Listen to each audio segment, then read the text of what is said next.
હું કમિશનર સાહેબને મળવા આવી હતી. મારે મૌખિક જ રજૂઆત કરતી હતી કે ભાઈ હું રજૂઆત કરીને પછી ઘરે જાઉં, કારણ કે ગઈકાલે હું બહારગામ ગઈ હતી તો બહુ થાકી ગઈ હતી.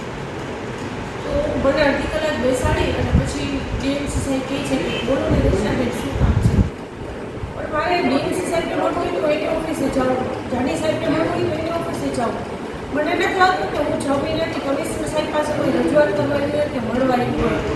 આજે એક પોઝિટિવ મૌખિક રજૂઆત કરવા માટે નીતિ સર્વર ડાઉનની તમે ગાંધીનગર સિરિયસલી આની રજૂઆત કરો છે. એ હું મારી મૌખિક રજૂઆત છે તમારી અંદર કરવાની હતી, બીજા નંબરનો પ્રશ્ન છે. પણ વાત એ છે કે કમિશનર સાહેબને હું મળવા આવી અને આ રૂમમાં અડધી કલાક સુધી બેસાડી અને પછી જમવા વળી એટલે બહાર આવીને ડીએમસી સાહેબ કહે છે કમિશનર સાહેબ જમવા ગયા છે, બોલો દર્શનાબેન શું કામ છે. આ વ્યાજબી નથી. આજે કોર્પોરેટર છું, 6 મહિને તમને મળવા આવી છું, તમે એને જવાબ ના આપો. મૌખિક રજૂઆત કહું છું, એના પીએને કહું છું કે 5 મિનિટ ખાલી મળવું છે, મૌખિક રજૂઆત કરી. મારે ધરણા કરવા હોય તો માણસોને લઈને ના આવું, મારે વિરોધ કરવો હોય તો માણસોને લઈને ના આવું. કમિશનર સાહેબ આવી રીતના કરે છે, આ કાંઈ વ્યાજબી નથી. આ કમિશનર સાહેબ થઈને એને શોભતું નથી. એ ધારે તો મને 5 મિનિટ ટાઈમ દઈ શકતા હતા. આજ મળી જઈશ પણ હું અહીંથી જઈશ નહીં. મને સાહેબ નહીં મળે ને તો મરી જઈશ, આપઘાત કરીશ, પણ અહીંથી જઈશ નહીં.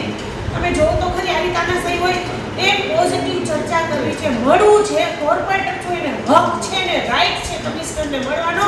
મને મળ્યા વગર વયા જાય છે ને કંઈક કે ડીએમસીને કહી દો. હવે ડીએમસી સાહેબને ઘણીવાર રજૂઆત કરી છે, નથી જવાબ દેતા. જાની સાહેબને ઘણીવાર રજૂઆત કરી છે.